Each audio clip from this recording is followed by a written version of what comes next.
Voltamos para o terceiro e último bloco do programa Polêmica. Estamos aqui com o engenheiro civil e diretor técnico da FENORTE, Carlos Augusto Siqueira. Carlos Augusto, é um assunto interessante para lembrar e muita gente comenta e muita gente cobra. E a ponte chamada João Batista de Oliveira Figueiredo, acho que agora trocou o nome, né? Não, até porque é outra obra. É outra obra. A ponte... Explica essa história pra gente. Em primeiro lugar, a estrutura da ponte João Figueiredo, ela se encontra lá. Do lado. Não é do lado, eu diria que é 1 quilômetro. E isso aí não foi para desperdício, nem gasto excessivo de dinheiro. Primeiro, por que a outra não andou? A outra não andou, nós vamos ter que resgatar a história.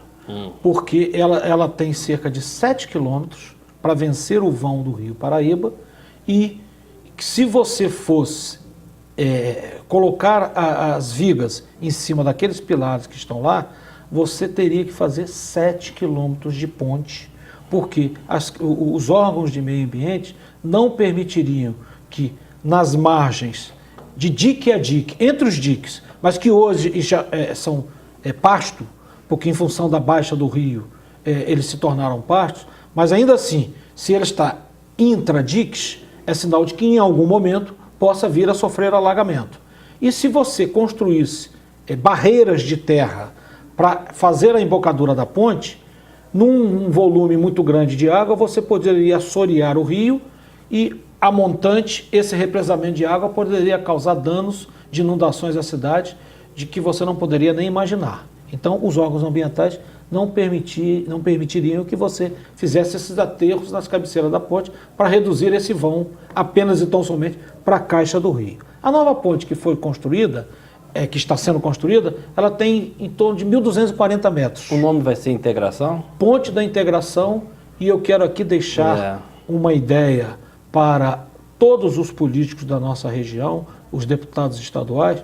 Eu acho que ela deveria, por questão de justiça, chamar Ponte da Integração Genesi Mendonça, porque ninguém mais trabalhou por aquele município, abrindo estrada, desbravando o sertão, desbravando... Foi Pereira Passos de São João da Barra. Exatamente, desbravando o atual município de São Francisco do Itabapoana, do que Genesi Mendonça, o nosso Dodozinho. Por questão de justiça, ela deveria se chamar Ponte da Integração Genesi Mendonça. Essa é a minha opinião. Mas então, a nova ponte, ela tem 1.240 metros de extensão. Hoje nós já temos cerca de 300 metros já com pilares e vigas lançadas, já estamos começando a colocar os tabuleiros nessa estrutura. Eu digo nossa, porque por ser membro do governo do estado, e a FENORTE trabalha muito próxima do DR, nas questões de apoio ao doutor Ivan, que é o gestor do DR aqui em Campos, até por amizade e por entender que os órgãos precisam atuar em conjunto na solução dos problemas da nossa região, e a gente faz isso sem nenhum tipo de vaidade ou problema. Essa ponte, hoje, ela está já ingressando dentro da caixa do rio. Nós já temos 2 pilares já concretando dentro da caixa do rio, num total de, se não me engano, 17 pilares, 17 ou 14 pilares dentro da caixa do rio, e a previsão é de que até o final do ano que vem, se a gente não tiver nenhum tipo de intempérie, de enchentes ou qualquer coisa desse tipo, ou problemas de ordem financeira do Estado, nós poderemos estar com essa ponte concluída. Isto é um ponto. Nós construímos a ponte. Os acessos à ponte, nós não temos. Como assim? A rodovia que está do lado de São Francisco de Itabapoana, ela está destruída.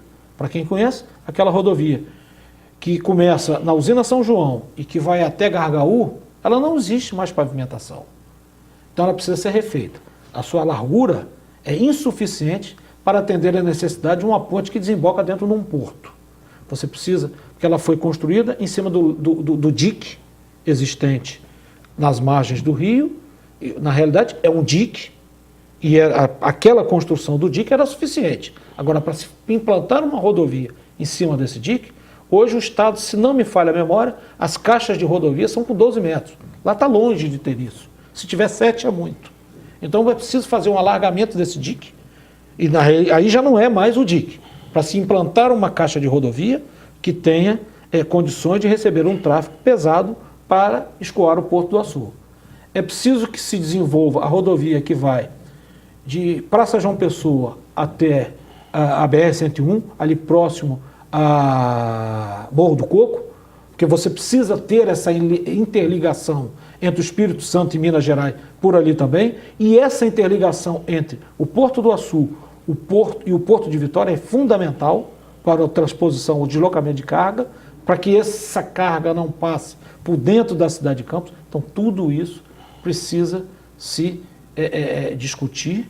A Assembleia Legislativa do Estado do Rio de Janeiro, nossos deputados, nós temos aqui 4 ou 5 deputados da nossa região.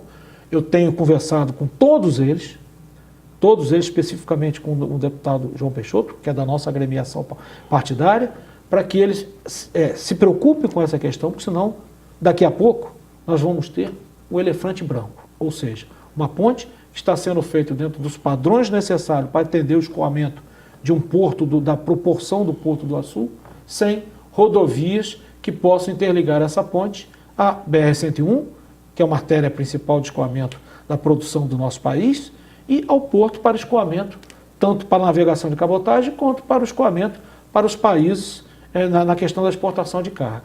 Então, essa ponte, ela, do jeito que está, ela está indo muito bem. Nós temos acompanhado quase que diuturnamente o desenvolvimento dela. Houveram algumas questões de ajuste de projeto necessários, sempre a busca da economicidade da sua execução. Este foi o principal motivo que se optou por abandonar aquela estrutura que teria que ser feito uma plataforma de 7 quilômetros por uma de 1.240 metros, só aí você 7 vezes praticamente menos do custo de se fazer uma ponte. E isso foi buscado para que se tivesse essa economicidade, e nós estamos acompanhando para e passo o andamento dessa construção. Carlos Augusto, eu queria que você falasse para os nossos espectadores o significado da FENORTE. A FENORTE, para muitos, é desconhecida, não só no seu conceito, mas também nas suas finalidades, nas suas atividades.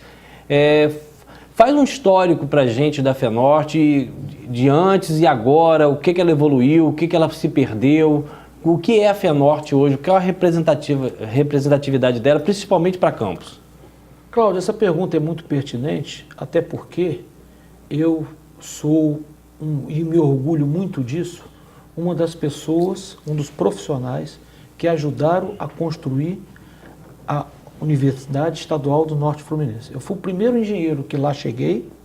Na época, eu já estava atuando pela EMOP, na execução da obra, como chefe de fiscalização das obras, e isso faz com que, para nós engenheiros, todas as nossas obras são como se fossem filhos.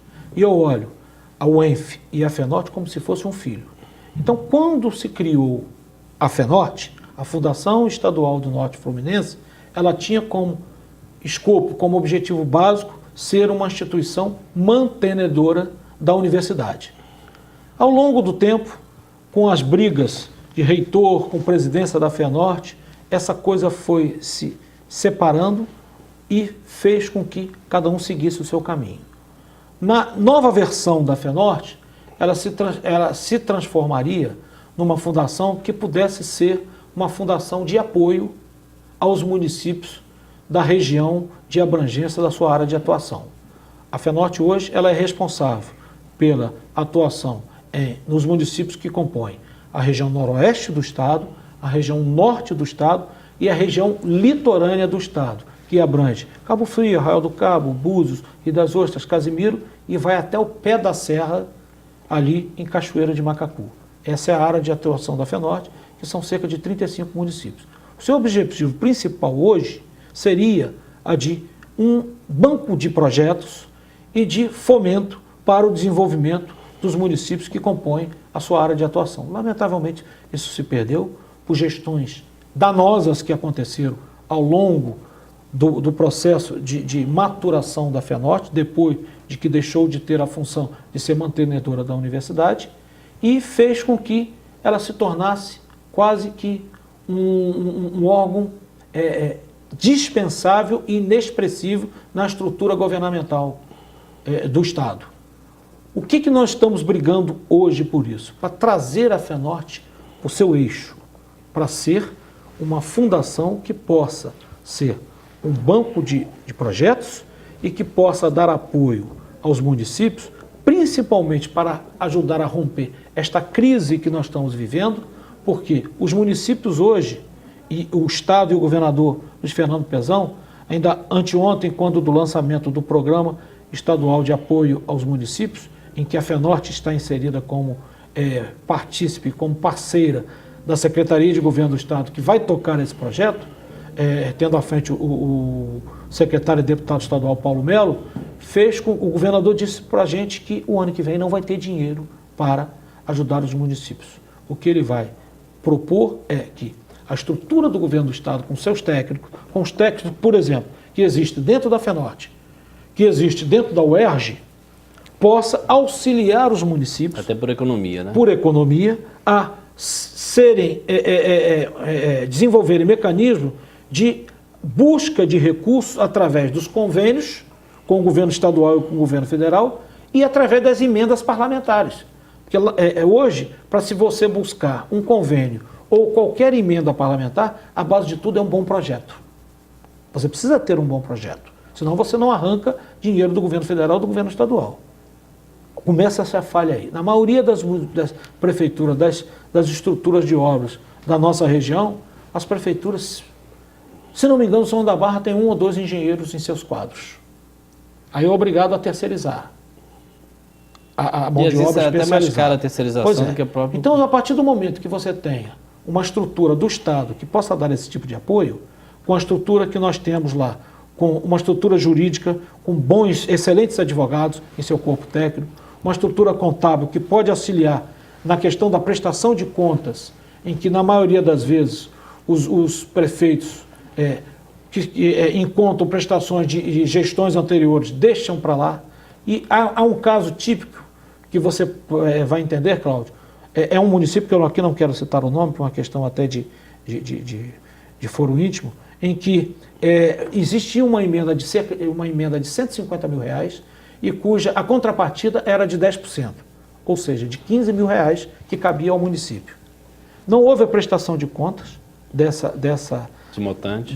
montante, dessa emenda, e hoje o município está engessado, sem poder obter qualquer tipo de emenda parlamentar ou de convênio, por conta de 15 mil reais, por conta de uma birra do prefeito que não quis pagar porque era da gestão anterior.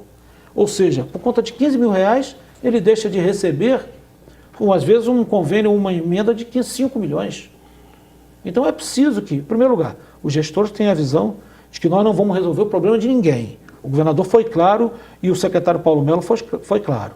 Nós não vamos criar um programa para resolver os problemas de má administração exercida por gestores anteriores. Nós vamos auxiliar e propor mecanismos de solução para que a gente possa equalizar e equacionar esses problemas que se encontram dentro dos municípios. Nós vamos estar à disposição, nós temos uma estrutura que vai ser coordenada pela Secretaria de Governo. No norte do estado, norte, noroeste, região litorânea, a FENORTE vai arcar com esse apoio aos municípios, e na região Baixada Fluminense e Sul vai ficar a cargo da UERJ. E a gente tem outros parceiros, o SEBRAE está nessa parceria, a CEAERJ, a Associação dos Engenheiros do Estado do Rio de Janeiro, a Caixa Econômica é parceira, enfim, tem um grupo de organismos e de instituições que vai poder ajudar em muito ao município. Mas é preciso, fundamentalmente, que o prefeito tenha o espírito político e democrático de se deslocar do seu município e até a Secretaria de Governo, estabelecer um termo de cooperação sem nenhum ônus para o município, é bom deixar registrado, né? Registrado, sem nenhum ônus para o município, que ele estabeleça esse termo de cooperação, e de lá da Secretaria, nos municípios que são da nossa área de abrangência da FENORTE, nós seremos acionados para se deslocar a este município e prestar toda e qualquer ajuda que, dentro da esfera do escopo desse termo de cooperação, que a gente possa atender a estes governantes. Nós estamos quase terminando, e antes de você fazer a sua consideração final, eu queria que você me dissesse um momento marcante positivo enquanto secretário de Estado, e uma coisa que você não pôde realizar e gostaria de ter realizado? Olha, na minha gestão do Estado, muitas coisas foram positivas, mas eu me lembro que nós tivemos a oportunidade de construir uma clínica de dependente químico em Valença, que aquilo foi, do ponto de vista pessoal, foi muito gratificante, você poder desenvolver um projeto dessa natureza. Acredito eu que ela exista até hoje, mas só quem tem um dependente químico dentro do cerne da sua família, dentro da sua casa, sabe os transtornos que isso causa à estrutura familiar. Então, você poder ter uma clínica com profissionais, com técnicos, que você possa colocar este paciente, porque na realidade o dependente químico é um paciente, é um doente, e possa ser tratado com dignidade, eu acho que isso foi muito gratificante. E do ponto de vista de que me deixou frustrações, eu acho que nós tivemos a oportunidade de eu ser daqui de Campos, do governador ser daqui de Campos, e entendo que nós poderíamos ter feito muito mais para a nossa região. Lamentavelmente, quando é que nós vamos poder ter de novo um governador de nossa região? Nós tivemos muito lá atrás o Nilo Peçanha, um governante, e agora, recentemente, a gestão do governador Garotinho. Quando é que nós vamos poder ter a oportunidade de ter essa chance? Então, nós poderíamos ter feito muito mais para a nossa região. Fizemos alguma coisa? Fizemos. Nós não só fizemos uma cadeia de papel na nossa região, fizemos muito, mas poderíamos ter feito muito mais. Porque eu sou adepto daquela ideia do seguinte: se você não faz para a sua própria casa, você não pode vender as suas ideias e os seus projetos para que outros de outras regiões possam assimilá-lo. Tá bom. Carlos Augusto, muito obrigado. E o grupo de comunicação está à sua disposição para novas entrevistas. Ok, eu agradeço esse espaço que você me concedeu e também me coloco à disposição. A FENORTE, o governo do Estado, está à disposição do grupo de comunicação para quaisquer esclarecimentos que sejam necessários, principalmente para o desenvolvimento da nossa região. Perfeito. Estamos terminando mais um programa Polêmica e até semana que vem com mais um entrevistado.